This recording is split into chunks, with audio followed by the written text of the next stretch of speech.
Welcome back to Jack Sports Television. I'm Brian Lyle, holding down the fort all by myself because I got something I'm passionate about. Hey, listen, UFC 116. I sure hope you saw that, okay?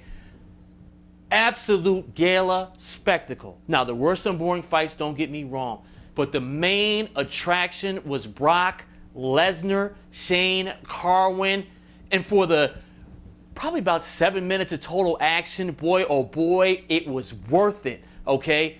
The fight was built up as Shane Carwin is this knockout machine, knocking everybody out cold, senseless.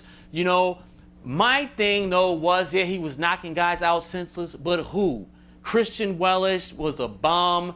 Other guys he knocked out were bums, but still he knocked them out. He fought inferior guys, and he got them out of there in knockout fashion. Brock Lesnar, okay, as this huge machine, how in the world is anybody going to be able to stand up to Brock Lesnar? Will we find out any questions about his stand-up game? Ladies and gentlemen, when that fight started, Brock Lesnar got the crap beat out of him, okay? We found out, just like every other MMA fighter, Brock, lo and behold, has some holes in his game. My goodness, he didn't have a clue what he was doing standing up. But we found out Brock Lesnar can take punishment. He got pummeled relatively quickly in the fight, okay? Shane hit him with a right, or it might have been a left, I can't recall. Then he hit him with a knee. Next thing you know, Brock's backed up against the fence, down on the ground, catching serious punishment. Now, I give Brock Lesnar this. He has no clue how to fight standing up at all. He has no clue how to box. That's not his game. He's already said, hey, I'm a wrestler, I'm evolving. But what he knows how to do is survive. Some people say, you know what, maybe that fight should have been stopped. My take is I've never been a referee. It's subjective. I've seen some fights with less punishment get stopped, and I've seen some fights with a whole lot worse punishment just keep on going on and on and on. Case in point, the Strikeforce card last week where you had Cyborg Santos. Okay, Christian Santos beat the daylights out of Jan Finney, and I was wondering, what is that woman referee doing? That woman took way too much punishment. But in this case, Brock was able to go ahead and cover up as much as he needed to do, survived. He was thinking on the ground, took punishment. Now, in defense of Shane Carwin, okay, you look at the punch stats, and they said 78 power punches. I'm here to tell you, he did not land that many clean, flush punches, okay? So it wasn't like he really dropped 78 bombs. He did hit Brock's body parts, though, and I've got so much respect for Brock Lesnar's will. The will to win. He has that heart of a champion. See, you have to understand, from an athletic standpoint, Brock Lesnar is a serious specimen. Serious specimen. Do I think he's on dope? No ifs, ands, or maybes about it. But still, athletically, you're talking about somebody who, when Coach Dungy was coaching the Vikings, okay, he knew about Brock when Brock was at Minnesota. And that's really one of the ways Brock was able to get a tryout with the Vikings, okay? He didn't make the team, but, you know, not because he didn't really have enough talent. You got to have technique. You got to have technique at that level. And the last time he played football was in high school. So you just can't learn that within a matter of weeks.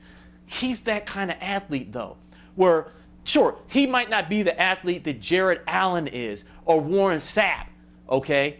But Brock is a far superior athlete than anything you're going to see amongst the UFC heavyweights. That's not even debatable. Now, it went to the second round.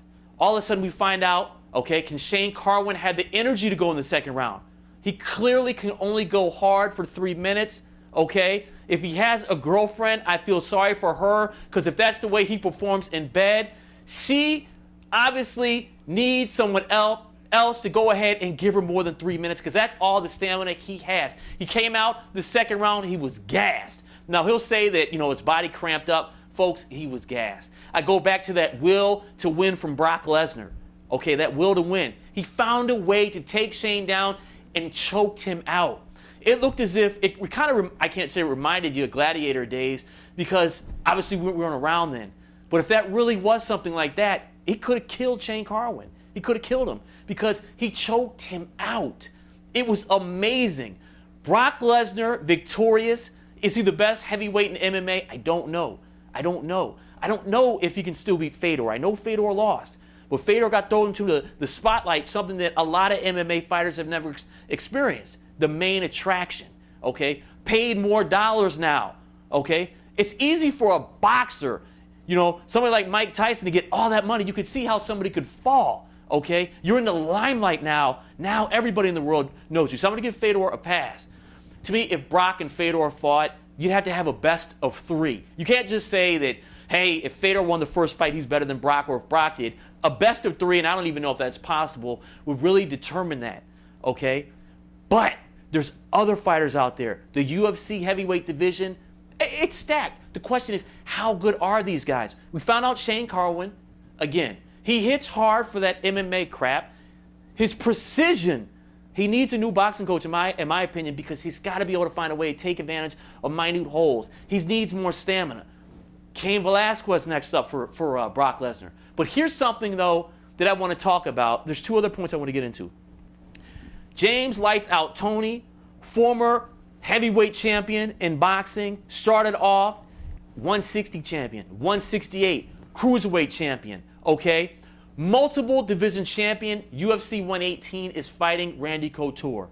UFC 116 was excellent. 117, okay, Anderson Silva, Chael Sonnen, excellent card. But 118, you're finally bringing boxing and MMA to the table, okay? I am looking forward to that fight.